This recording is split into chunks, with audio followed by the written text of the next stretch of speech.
제가 만나본 많은 분들 중에 이렇게 끼가 있어 보이는 분 흔치 않습니다. 잘생기셨어요. 여러분, 김기찬 교수님입니다.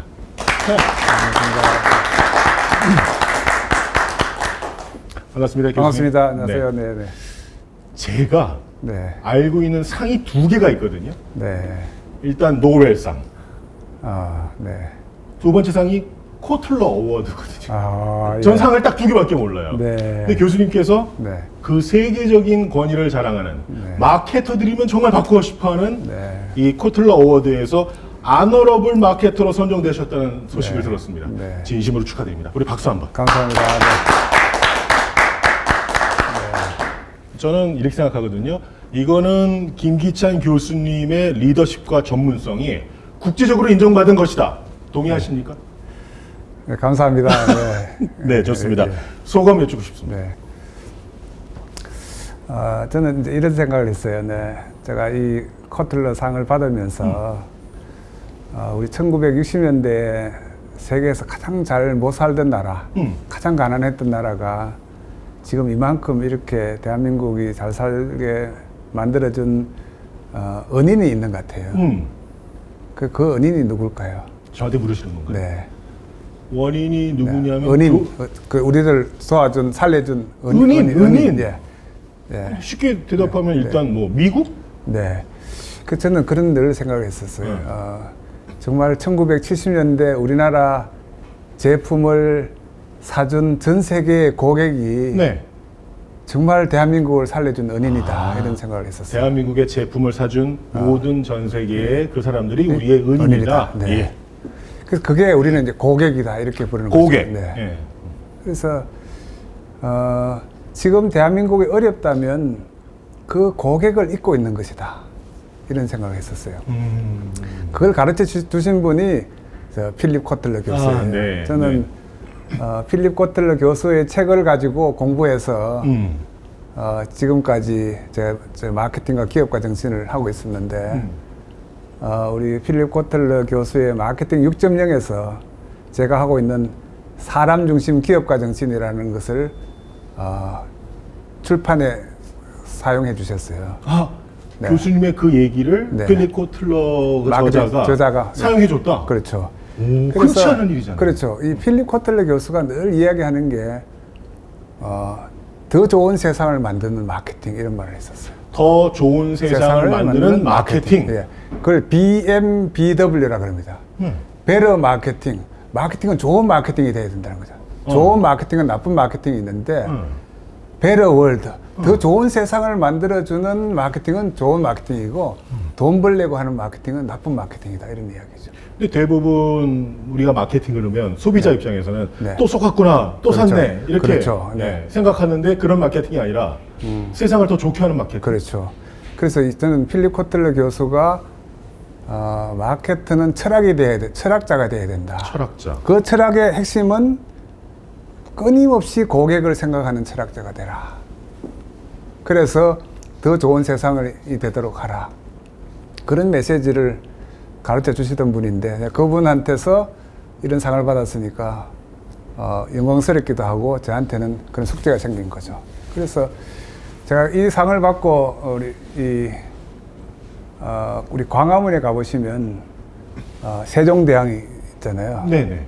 광화문에 가보면 이순신 장군의 동상이 있잖아요. 네네. 정말 우리 필립 코틀러 교수를 생각한다면 세종대왕의 얼굴을 보고 세종대왕의 백성을 향한 마음을 읽을 수 있어야 된다. 애민정신. 네, 읽을 수 있어야 된다는 거죠. 그 이순신 장군의 동상을 보고 이순신 장군의 난중일기에는 가장 많이 언급하고 있는 게 노비들 이야기입니다. 예. 그 노비들의 어려움을 이해할 수 있어야 정말 세종대왕처럼 위대한 성군이 될 수 있고 이순신 장군처럼 존경받는 장군이 될 수 있다는 거죠. 그죠? 그래서 저는 필립 코틀러 교수의 얼굴을 통해서 고객의 마음을 읽을 수 있도록 하자. 그래서 이건 대한민국에도 주는 메시지도 크고 우리 한국 정부에 주는 메시지도 있을 것 같고 기업에 주는 메시지도 굉장히 큰 것 같아요. 네. 우리가 조금 잘 되고 나서부터 고객을 잊고 있는 건 아닌가. 그래서 한번 이번 계기로 저도 다시 고객을 한번 생각해보는 시간이 됐으면 좋겠다. 그래서 그렇습니까? 저는 마케팅을 고생이다 이렇게 번역을 합니다. 고생. 마케팅은, 고객을 끊임없이 생각하라. 그게 고생이다. 고생이다. 마케팅은 고생이다. 이렇게. 우리 박수 한번 또 네. 드려보겠습니다. 교수님의 말씀을 들으니까 이번 상은 제대로 주인공을 찾아갔구나. 네. 검증이 됐습니다. 감사합니다. 네. 그런데 교수님의 이런 귀한 모습을 네. 대한민국에서 많이 보고 싶은데 네. 교수님이 자꾸만 다른 데로 출타를 하시더라고요. 네. 그 출타하는 곳이 네, 바로 네. 인도네시아입니다. 네. 인도네시아에서 뭐 교육 분야, 경제적 협력 분야를 굉장히 많은 기여와 활동을 하고 계시는 걸로 알고 있습니다. 왜 인도네시아입니까, 네. 교수님? 제가 하는 기업가 정신의 90%는 기회예요. 기회. 그 기회를 생각하는 사람은 기업가라 그래요. 기업가 정신의 가장 핵심은 기회다. 네, 기업가예요. 기회를 찾는 사람? 기회를 찾는 사람. 근데 대한민국은 우리 피터 드러크가 기업가 정신의 나라 이렇게 이야기를 했는데 네. 어느 날부터 대한민국에는 기업가 정신은 사라지고 관리자 정신과 관료주의만 남아 있는 거예요. 그래서 저는 2000년대에 우리나라 기업 한 5만 개 정도의 기업이 그 당시 중국에 가서 돈을 얼마나 열심히 벌어왔는가 하는 걸 잘 알고 있거든요. 그렇죠. 그때는 정말 중국이라고 하는 시장을 보물이다 생각하고 많은 사람들이 모험도 했고 돈도 많이 벌었어요. 무려 한 30년 동안. 한 10년 정도 벌었습니다. 그러니까 번 거는 10년. 그렇죠. 네, 들어간 건 다 포함해서. 그렇죠, 맞습니다. 그래서 2010년이 되면 그 기회가 중국에서 베트남으로 바뀝니다. 네. 2010년도부터 10년 동안 돈을 번 기업들은 대부분 베트남에서 벌었어요. 어허. 네. 그래서 정말 지금 베트남에 가 있는 기업들은 우리 한국에만 남아 있는 기업보다도 훨씬 더 성장률이 높아요. 그러면 그 얘기는 그때 기업의 리더들이 그 기회를 잡아서 베트남으로 갔어야 되는 거죠. 삼성전자가 갔잖아요. 네. 근데 지금도 베트남이 기회냐? 저는 그렇게 생각하지 않아요. 바캉스가 떠날 때쯤 되면 네. 이제 베트남의 기업들도 한국에서 많이 배웠으니까 예. 한국 기업들과 싸우기 시작하는 거예요. 그렇죠. 그렇죠. 그러면 지금 기회가 어딜까? 그게 어딜 것 같습니까? 그게 바로 그게 인도네시아예요. 인도네시아예요. 어허. 그래서 저는 지금 인도네시아에 관심이 없거나 진출하려고 생각하지 않는 기업은 앞으로 10년간 굉장히 힘들 거다 이런 생각을 해요. 그래서 단언하시는 겁니까? 그렇습니다. 네. 왜냐하면 이 미중 갈등이 심해지면서 시장이 지속적으로 성장하고 대한민국의 기업이 갈 수 있는 곳은 저는 두 나라라고 생각해요. 하나는 인도고 네. 하나는 인도네시아인데 인도와 인도네시아. 인도네시아인데 네. 인도는 중소기업이 가서 성공하기 쉽지 않습니다. 예. 네. 왜냐하면 인도는 문화가 굉장히 스트롱한 문화예요. 네. 네. 굉장히 스트롱한 문화고 인도네시아 사람들은 비교적 인성이 착한 사람이고 약한 사람이에요. 근데 인도 분들은 영어도 잘해야 되고요. 네. 대기업은 성공할 수 있는 가능성이 많지만 네. 중소기업 입장에서 보면 저는 인도네시아가 성장의 기회다 이렇게 생각하고 있는데 우리 경영학적으로 이렇게 이야기를 합니다. 인도네시아는 시스템이 없는 나라예요. 시스템이 없다? 시스템이 없어요. 네. 시스템이 없는 것이 기회일까요? 저 같은 아닐 거예요. 네, 네. 생각이 짧은 사람은 시스템이 없으면 기회가 아닐 것 같은데. 아닙니다. 우리 경영학 원론으로 보면 예. 시스템이 없는 곳이 기회예요. 어? 시스템이 가장 잘 되어 있는 미국이나 예. 선진국은 우리나라 기업이 가서 진출하기 굉장히 힘들어요. 비빌 데가 없다. 그래요. 네. 아하. 그래서 말하자면 대한민국의 기업이 자기 시장을 만들어갈 수 있는 기회가 굉장히 많은 곳이 저는 인도네시아고 인도네시아는 시스템이 없음에도 불구하고 매년 6% 이상 성장하는 곳이지만 맞습니다. 자카르타를 중심으로 해서 3천만 있는 곳은 20%씩 성장하는 곳이에요. 성장이. 그렇죠. 우리나라가 이제 1% 막 이런 거 나오고 있는데 그렇죠. 6%에서 20%. 그렇죠. 특히 인도네시아는 굉장히 크지 않습니까? 맞습니다. 섬이 18,000개 정도 있으니까 맞습니다. 자카르타를 중심으로 해서 한 3천만 명이 모여 있는 곳은 굉장히 성장세가 높은데 그 성장을 하는 나라에 대한민국 기업이 2,300개밖에 안 들어가 있어요. 그 저는 대한민국의 정책 실패라고 생각하는 거예요. 네. 기업가의 실패행위라고 생각하는 거죠. 그래서 저는 최소한 10,000개 정도는 가 있어야 대한민국이 제대로 성장하는 건데 2,300개밖에 안 가 있다. 이 이야기는 우리 대한민국의 많은 중소기업들이 성장의 기회를 놓치고 있는 거죠. 여기서 교수님 한번 네. 이렇게 여쭤보고 싶어요. 우리나라가 6.25 전쟁을 치르고 나서 네. 어쨌거나 성장의 첫 히트는 미국의 원조라든지 이런 게 네. 중요했고 맞습니다. 네. 그 다음에 지난 한 30년 동안 중국이라는 거대 시장에서 많은 돈을 벌어왔거든요. 네, 네. 그게 바로 G2예요. 맞습니다. 네. 앞으로 그 G2의 싸움은 여전할 텐데 그럴수록 대한민국은 자꾸만 답을 어디에서 찾아야 될까라는 퀘스천이 붙거든요. 네. 그때 이 G2의 집중 속에서 동남아시아라는 시장이 갖는 대한민국의 기회랄까 이런 의미로 한번 풀어주실 수 있을까요? 그렇죠. 이제 G3를 이제 어떻게 보면 크게 G3? 네, G3 세 번째 G를 예. 하나 만든다면 저는 아세안이 될 텐데 아세안. 아세안의 네. 가장 중심 국가가 인도네시아다. 인도네시아죠. 그래서 사실 이 인도네시아는 한국과 가장 정서적으로 통하는 곳이에요. 그래요? 네, 우리 어떤- 우리 젊은 대학생들이 예. 가고 싶은 나라 예. 1위가 한국이고요. 인도네시아에 있는 대학생들이 학생들이 오고 싶어 하는 나라가 가보고 싶은 60%, 나라가. 70%의 사람들이 가고 싶은 나라 1위가 한국입니다. 그게 K 한류 뭐 이런 거의 영향인가요? K 한류의 민감도가 가장 높은 것도 인도네시아고요. 있고, 예. 그래서 저는 인도네시아에 가면 한국을 BTS의 나라다 이렇게 부릅니다. 우리가 아는 그 BTS가 아니겠죠, 물론. 그렇죠. 네. 한국은 정말 가난했던 나라다. 네. 이 B는 뭘까요? 배거? B는 블라드, P. 블러드. 예, 블러드, P. P. 예. 예. T. T는 눈물, tears, 눈물. 티어스. 예. 네. S, 스웨트, 땀. 한국은 아무것도 없는 나라였다. 피땀 눈물이 아니에요. 피땀 눈물이죠. 피땀 그래서 이 눈물. BTS 노래도 있죠. 네. 피땀 눈물 있죠. 네. 그래서 대한민국은 정말 돈이 없어도 된다. 기술이 없어도 된다. 우리에게 열정만 있으면 성장할 수 있다라고 하는 것을 보여주는 나라다. 그걸 인도네시아 학생들한테 저는 특히 가르치고 느끼고 있는 있다. 거죠. 네. 학생들한테 가르치고 있죠. 교수님은 네. 직접 만나서 학생들하고 얘기를 해보시니까 그렇죠. 그게 사실이라는 걸 아실 거 아니에요. 그렇죠. 네. 그 젊은 친구들이 한국에 대한 그런 이미지나 생각은 우리한테 긍정적입니다. 그렇죠. 그래서 저는 우리 한국은 다 있는데 기술도 있고 돈도 있는데 사람이 없어요. 사람이 없다. 네. 인도네시아는 사람이 지금 전 세계에서 4번째 큰 나라잖아요. 그렇죠. 2억 9천만 명인데 숨어 있는 1,000만 명이 있다고 생각해요. 저는 이 3억 정도 인구를 가지고 있는데 매년 600만 명씩 새로 태어나요. 네. 그렇죠. 인구도 계속 증가, 계속 증가하고 있고 경제 성장률도 꾸준히 증가. 꾸준히 증가하고 있죠. 그래서 저는 이 인도네시아의 사람들과 한국의 기술과 자본이 합쳐지면은 두 나라가 정말 크게 성공할 수 있는데 우리나라 기업들이 인도네시아에 진출해 있는 기업이 고작 2,300개밖에 되지 않습니다. 우리나라 기업 수가 네. 한 800만 개 되거든요. 800만 개 중에 2,300개밖에 진출하지 않고 있는 거예요. 여기서 교수님 그러면 또 질문 하나 더 들어가겠습니다. 이제 2025년이 우리 앞에 와 있습니다. 네.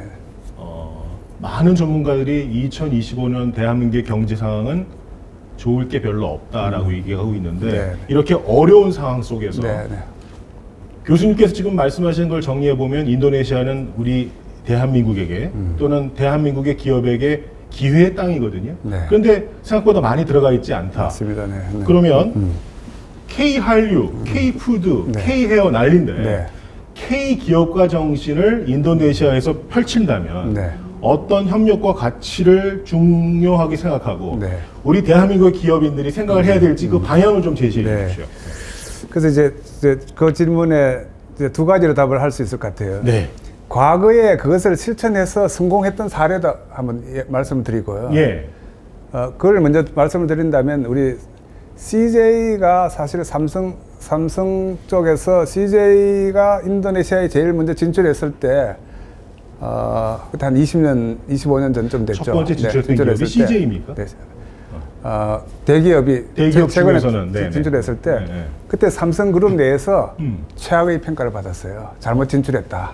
오. 근데 그로부터 10년 후에 가장 잘 진출했다. 그런 평가를 받았거든요. 10년이 지나면서 평가가 달라졌네요. 평가가 달라. 2010년도에 우리 포스코가 인도네시아에 투자를 했어요. 네네네. 그때 막 우리나라 국민들이 모두 다 최악의 투자라 그랬어요. 그런데 작년에 지난 한 3년 동안 1조를 벌었습니다. 1조를 벌었습니다. 그래서 처음에 받았던 성적표랑은 전혀 다른 성적표가 나와요. 인도네시아에서는 네. 단기전을 통해서 전략으로 돈 벌겠다고 하는 한국 기업들은 최악의 기업이에요. 인도네시아는 인도네시아 사람들과 저는 뭐 이런 이야기를 자주 하는데 머리로 영업을 하려고 하는 우리 한국 기업한테는 지옥 같은 나라다. 잠깐만요. 네, 머리로 영업하려는 나라한테는 지옥 같은 나라다. 그래 전략적으로 하는 거죠. 전략적으로 해서 돈 벌려고 하는 우리 한국 기업들은 통하지 않는다는 거예요. 오케이, 그러면 가슴으로 영업하는 기업들한테는 천당 같은 나라다. 이런 얘기를 합니다. 그래서 그런 사례가 꽤 많이 있습니다. 우리 거기 가면 CK 송이라고 하는 송창근 회장의 나이키 같은 회사가 있는데 그 회사의 성공 전략은 이 가슴으로 인도네시아에서 경영을 하면 인도네시아 사람들은 훨씬 더 열심히 일해주고 인도네시아 사람들 기도할 때 우리 기업, 우리 회사 회장님이 더 오래 살았으면 좋겠다. 이렇게 기도한대요. 그런 회사. 네. 그래서 더 열심히 해주고 함께 웃어주고 이런 경우가 있는가 하면 인도네시아에서 빨리 돈 벌어야지 하고 전략적으로 접근하는 기업한테는 아주 노사 분규도 많고요. 이렇게 반란이. 두 가지 키워드가 저는 딱 떠오르는데 단기는 안 된다. 장기. 두 번째는 머리가 아니라 가슴. 교수님 알겠는데 어떻게 인도네시아 사람들의 마음을 얻을 수가 있어요? 그래서 저는 인도네시아 사람들하고는 인간관계, people first라는 게 있어요. people first. 그래서 우리나라 사람들이 대체로 가면 매뉴얼을 많이 따라요. 전략이죠. 그래서 이게 로이어를 많이 고용해요. 변호사를 많이 고용해요. 그리고 전략을 많이 준비를 해요. 그보다도 그 사람들과 함께 공감하려고 하는 생각. 저는 공감만 하면 인도네시아에서는 망하지 않는다 그런 생각을 해요. 그래요? 그래서 저는 인도네시아에 있으면서 어떤 일이 생겼으면 절대 뭐 법대로 이런 걸 묻지 않습니다. 내가 잘 아는 분한테 이런 문제가 있습니다. 이렇게 이야기하면 그분들이 다 해결해줘요. 공감해주고 공감해주면 그 사람들 이해를 해줘요. 교수님, 중국의 관시하고는 비슷합니까? 이제 조금 관시 같은 경우도 있을 수 있죠. 근데 이게 이제 이 홉스테드 교수가 인도네시아 시장을 평가를 했을 때 인도네시아의 시장은 이 불확실성에 대한 민감도가 낮은 나라예요. 예를 들자면 걱정을 하지 않는 나라예요. 걱정을 하지 않는다? 돈이 있으면 돈을 쓰는 나라예요. 일단 내 지갑에 돈이 들어왔으면 뭐 미래 계획이니 뭐고 그냥 소비하자. 그래서 인도네시아는 굶어 죽는 사람이 없습니다. 일단 쓰니까. 쓰니까도 그렇기도 하고 이슬람 정신도 있고요. 그러면 가난한 사람, 어려운 사람한테는 나눠준다는 그런 정신이 있어요. 그래서 사실 나눠주지 않고 자기가 돈만 벌겠다고 하는 기업들한테는 굉장히 문화적인 반발이 심한 거죠. 그래서 저는 인도네시아에 가서 우리 인도네시아의 교민사회라든지 우리 지도자들한테 이런 이야기를 합니다. 1492년도에 콜럼부스호가 우리 미 대륙을 정복하러 갔을 때는 다 실패를 했다. 1620년도에 메이플라워호가 같이 살자고 갔을 때는 성공했다. 그 사람들한테 나라를 갖다 바쳤다. 그래서 지금 우리 인도네시아에 간 기업들한테 그런 주문을 합니다. 인도네시아에 돈 벌러 왔다고 하는 순간에 세무서에서 당신을 찾아올 거다. 함께 살러 왔다. 함께 살러 왔다. 그래서 함께 더 나누고 공감해주면 인도네시아는 엄청난 시장인데 우리 중소기업들이 돈 벌러 오는 순간에 경기하기 시작할 거다 이거죠. 그래서 저는 인도네시아 사람들한테 제가 모델을 하나 가지고 있는 게 있습니다. 제가 빵집도 만들고 유치원단 하려고 하는데요. 사실 어디서요? 인도네시아에서. 교수님께서 직접? 그래서 제 모델이 200개 팔고 100개 공짜로 주는 모델이에요. 아, 빵을 200개는 돈을 받고 팔고 100개는 100개 나눠주고 나눠주는 거죠. 그래서 내가 안 망해요? 200개를 공짜로 주고 싶으면 400개를 팔아야 되잖아요. 어떻게 400개를 팔겠습니까? 더 혁신을 해야 되는 거죠. 더 좋은 빵을 만들려고 노력해야 되는 거죠. 그 모델이 성심당 모델입니다. 인도네시아에 혹시 그래서 이 대한민국의 성심당이 1556년도에 예. 회사를 창업할 때 예.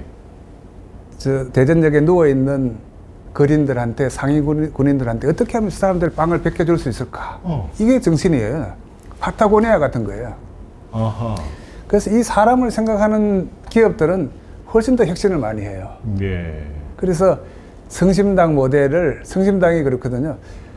200개 팔아가지고 100개 주고 나니까 200개를 공짜로 주고 싶다 이런 생각이 들었어요. 그러면 200개를 주려면 어떻게 해야 돼요? 400개를 팔아야 되잖아요. 그렇죠. 400개를 팔려면 어떻게 해야 돼요? 혁신을 해야 되잖아요. 그렇죠. 성심당 빵이 가장 혁신을 많이 하는 겁니다. 그래서 한국의 특징은 저는 컨트리 오브 업데이트, 한국은 업데이트 하는 나라예요. 매일 다른 나라예요. 사실 뭐 저 탄핵도 있었지만 그전과 이후에 많이 달라지고 있잖아요. 네. 그래서 어떻게 보면 저는 일본에서 많이 왔다 갔다 했지만 일본은 카이젠의 나라예요. 카이젠, 개선하겠다는 나라고. 이 개선은 사실은 옛날 기술을 유지하겠다 그런 이야기거든요. 그래서 이런 장인 정신보다는 한국은 이렇게 업데이트하는 나라고. 그래서 저는 인도네시아에 가서 제가 이 빵집 하나 같이 만들면 좋을 것 같은데 나중에 같이 했어야 돼. 정말 인도네시아에서 제가 200개를 공짜로 주고 싶으면 400개를 팔아야 되잖아요. 그러려면 신제품을 만들어야 되잖아요. 신제품을 만들어. 그러면 그 지역이 명품이 될 겁니다. 아하. 그 지역이 명품이 될 겁니다. 그럼 땅값도 사실 한 5배 정도 올라가요. 저는 그런 곳을 스몰 한국을 하나 만들고자 하는 그런 꿈을 가지고 있어요. 박수 한번 드릴까요? 네. 네. 요청이 막 들어오고 있습니다. 네. 정말 저는 그래요. 같이 오세요. 정말 저는 제 꿈이 인도네시아에 여러분들 메이플라워가 도착한 곳이 매사추세츠 주잖아요, 그죠? 메이플라워가 도착했던 그 주의 추장의 이름이 매사추세츠였습니다. 그죠? 사실 오늘 여러분 좀 재밌는 시간이 된 게 우리 미래학당의 인터뷰 첫 번째 주자였던 히스토리 푸드 순대실록의 육경희 대표님, 그 다음에 두 번째 인터뷰 주자였던 준어웨어의 강윤수 대표님이 함께 계세요. 저기 계시거든요. 박수 한번. 네, 감사합니다. 네. 저분들이 과연 교수님하고 인터뷰하는 이 자리에 왜 있을까요? 저분들은 다음에 기회의 땅이 인도네시아를 생각하는 분들이거든요. 그러니까 오늘 와 계신 거예요. 맞아요. 네. 교수님 이거 그냥 쉽게 들으시면 안 돼요. 어깨에 엄청난 무게가 올라간 겁니다. 괜찮습니까? 맞아요. 저도 정말 사명감 가지고 있는데 인도네시아에 가 계신 분들 중에서 올드 비즈니스 모델을 업데이트 안 하신 분은 다 힘듭니다. 인도네시아에 가 있는 사람. 그래서 인도네시아에 가서 내가 가슴 아프게 느끼는 것은 우리 한국에서는 우리 김광호 대표님들이 공부를 많이 하잖아요. 인도네시아에 있는 우리 한국 기업인들이 공부를 안 해요. 그래서 인도네시아 기업인들한테 내가 공부를 시키고 있는 겁니다. 새로운 피를 수혈하고. 제가 강의를 하면서 대한민국의 업데이트를 시키고 있고, 그래서 지금 어떻게 보면 제조업은 일본이 잡고 있고 서비스업은 중국이 잡고 있는 인도네시아에서 우리 한국은 브랜드를 키울 수만 있다면은 엄청난 시장이 되고, 그래서 아무도 안 하고 있는 대한민국의 우리 유치원들 다 망하고 있잖아요. 그래서 그거 하나 가지고 가면 무럭무럭 클 텐데, 그래서 제가 EK 그룹이라는 곳하고 같이 손잡고 아마 프랜차이즈 100개를 만들 수 있을 것 같아요. 그러면 저는 거기에 있는 우리 고아원도 제가 좀 더 이렇게 후원도 해주고. 교수님 잠깐만. 교수님은 워낙 명망이 있으신 분이기 때문에 큰 기업, 또 강소기업들의 많은 컨설팅을 해주고 계시는 걸로 알고 있는데, 오늘 이 자리는 교수님을 그렇게 비싸게 모실 수 없는 젊은 스타트업의 대표들도 아마 이 방송을 지켜본다면, 이 인터뷰를 지켜본다면, 이 미래를 이끌어갈 우리 스타트업 종사자들한테 어떻게 희망과 도전의 메시지를 줄 수 있는지, 인도네시아를 포함해서 여러 가지 해안을 좀 주실 수 있는 거를 마지막 질문으로 네. 드릴까 합니다. 네. 그래서 우선 저는 미셔너리가 되라 이런 말을 해요. 미셔너리가 되라. 비저너리가 되지 말라. 네. 좀 풀어주십시오. 저는 이게 회사에 가보면 미션이 앞에 있고 비전이 다음에 있는 경우도 있고 예. 어떤 경우는 비전이 앞에 있고 미션이 밑에 있는 경우가 있어요. 저는 미션이 위에 있는 회사를 하이로드 회사라고 부릅니다. 하이로드 높은 길로 가는 길이다. 이걸 파타고니아 같은 회사를 하이로드 회사다 이렇게 부릅니다. 네. 그러니까 이 비전은 사실 돈 버는 거거든요. 예. 그래서 비전을 앞에 거는 회사들은 구조 조정하고 원가 절감하고 이런 걸 많이 해요. 네. 돈 벌기 위해서. 그래서 이런 회사를 낮은 길로 가는 회사다 이렇게 부릅니다. 원래 학문적으로 그래 부릅니다. 그러면 리더로 치면은 조지는 사람을 관리자형 리더고, 관리자형 리더를 그다음에 미셔너리를 하는 기회를 찾는 리더. 네, 그렇죠.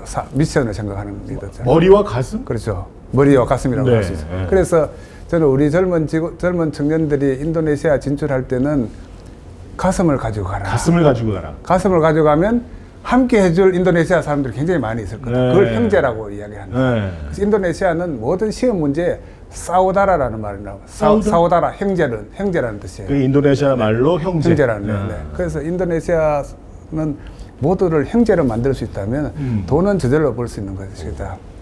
그래서 우리가 다 주머니가 있잖아요. 네. 이 주머니 속에 성자의 주머니에는 꿈이 있고 패자의 주머니에는 욕심이 있다 이런 이야기를 하거든요.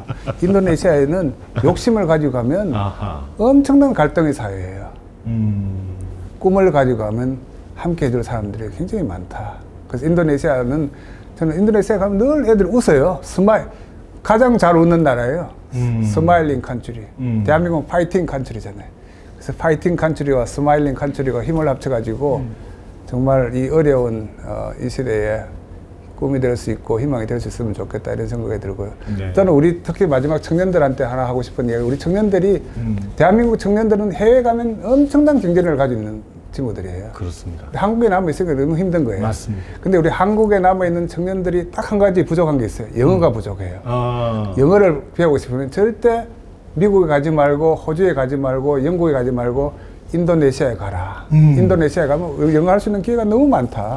1년만 다녀오면 영어도 자신이 있고 엄청난 경쟁력이 생길 거다. 그래서 인턴도 인도네시아에 가고 가서 해라. 창업도 인도네시아에서 한번 해라. 해라. 네. 이걸 우리 좀 도와주시는 분이 있으면 정말 대한민국은 희망이 있는 나라가 아닐까 이런 생각을 합니다. 네, 박수 한번 드릴까요? 네. 자, 교수님, 오늘 교수님을 통해서 많은 통찰, 그 다음에 인사이트를 얻게 됐습니다. 네. 앞으로도 계속 우리 스타트업 하는 친구들이라든지, 인도네시아를 진출하려는 기업들이라든지, 계속 좋은 에너지를 계속 주실 수 있겠죠. 그럼요. 저는 정말 제가 여러분들한테 도움이 된다면은 정말 제가 가지고 있는 네트워크, 저는 다리가 되겠다 이런 생각을 하고 있거든요. 우정의 다리, 이걸 만들도록 하겠습니다. 네. 알겠습니다. 자, 여러분 오늘 정말 귀한 우리 김기찬 교수님과 얘기 나눠봤습니다. 고맙습니다. 감사합니다. 네.